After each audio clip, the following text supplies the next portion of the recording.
There is a financial system quietly operating in the background of your life, an invisible framework that wealthy people understand deeply and use every single day. You were never taught how it works, you were never expected to use it, and for most people, the system actively pushes them away from ever discovering it. But once you truly see it, once you understand how it actually functions, there's no going back. You can't unsee it.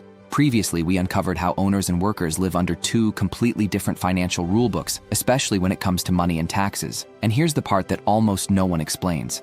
The tax system was not built for workers. It was built to reward ownership. The moment you cross that line, even with something as small as a single rental property, you enter a different game entirely.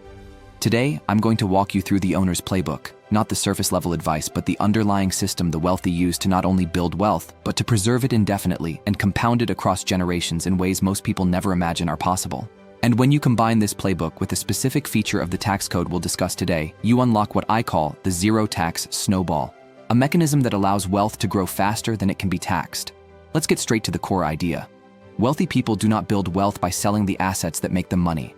They build wealth by keeping those assets and using them as leverage to acquire more assets. This is the owner's mindset. It's the foundation of a system that never truly resets. Here's what most people miss. Wealthy families do this through businesses, stocks, and real estate. But for people without massive stock portfolios or inherited equity, there's really only one practical entry point into this system: real estate. Real estate offers four things that earned income never will: cash flow, leverage, appreciation, and powerful tax advantages. Let's walk through the simplest version of how this works and where the mindset shift happens. Imagine you buy a single-family home as a rental. At first, it might generate a few $100s a month in cash flow, nothing life-changing. But that's not where the real power is. The IRS allows you to depreciate the property, meaning you can deduct part of its value each year as if it's wearing out, even if it's brand new. At the same time, the property appreciates in value over time. Now here's where the typical worker mindset kicks in. After a few years, maybe you bought the home for $400,000 and now it's worth $500,000. Most people think, I made $100,000, I should sell and lock in that gain. And they do. They sell the property, celebrate the win, and then reality hits. That $100,000 is a taxable capital gain. Depending on your bracket, a significant portion disappears to taxes. After the dust settles, you're left with less money than you expected and no asset-producing income. Your progress resets. That is the trap. You're playing a game where every time you score, you're taxed and sent back to the starting line. Owners understand that selling triggers taxes, so they don't sell. Instead, they borrow. Here's the key principle most people never learn. Borrowed money is not income, and because it isn't income, it isn't taxed. Let's revisit that same property. You bought it for $400,000 with a mortgage. Over time, tenants help pay it down, and now the loan balance is lower. Meanwhile, the property has appreciated to $500,000. Most lenders will allow you to borrow up to a percentage of that new value through a refinance. That means you can pull out a large sum of cash without selling the property and without triggering taxes. That money lands in your account untouched by the IRS because it's debt, not income. Yes, this uses leverage. But wealthy people don't fear debt. They fear taxable events. As long as the asset pays for the debt, leverage is a tool, not a risk. That borrowed capital is then used to acquire another asset. That second property produces cash flow, generates depreciation, and appreciates. When it gains enough equity, they borrow against that one too. This is the owner's cycle. Buy, hold, grow, borrow, buy again. Over time, this builds a portfolio of income-producing assets that generate deductions, appreciation, and cash flow, all while avoiding taxable sales. This is often referred to as the borrow forever strategy. This is why ultra-wealthy founders often take minimal salaries. They don't rely on income.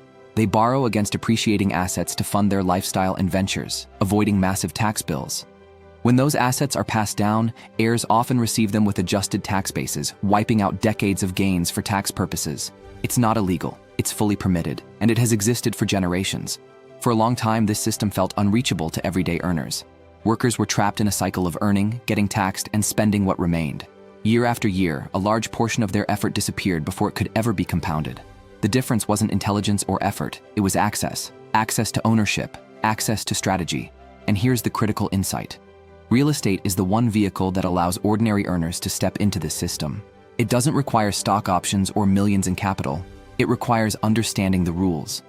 For decades, this divide felt permanent, but something changed. A provision in the tax code quietly reopened a door that allows earners to generate the initial capital needed to begin this compounding cycle.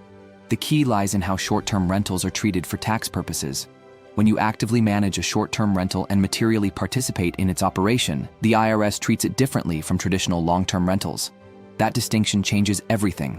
Losses generated through depreciation can offset earned income. This means paper losses from depreciation can reduce or even eliminate taxes on wages. And depreciation here isn't small. With accelerated depreciation, years of deductions can be pulled forward into the first year. Instead of spreading write-offs over decades, you can create substantial paper losses immediately. Think of it this way. You're not avoiding taxes forever, you're deferring them. It's effectively an interest-free loan from the government that you use to build assets instead of handing the money over. Let's look at a simplified example. A worker earns $100,000 per year and typically owes around $20,000 in taxes. They acquire a short-term rental and actively manage it. Through depreciation, the property generates a large paper loss in year one. That loss offsets their earned income, reducing taxable income dramatically, sometimes to zero. The taxes that would have been paid stay in their control. Any excess loss can often be carried forward. Instead of sending that money away, it's now available to be reinvested. Combined with rental cash flow, it can fund the next asset. That second asset generates more depreciation, more deductions, more retained capital. This is how the snowball starts. Here are the rules the wealthy follow. Cash flow builds equity. Equity unlocks borrowing. Borrowed capital buys assets. Assets generate deductions. Deductions reduce taxes. Reduced taxes create more capital. More capital acquires more assets. That loop is the zero-tax snowball. It's not about loopholes, it's about understanding the system that already exists and positioning yourself inside it. And once you do, you're no longer running on a treadmill, you're building a machine. That's the system that's been operating quietly in the background the entire time.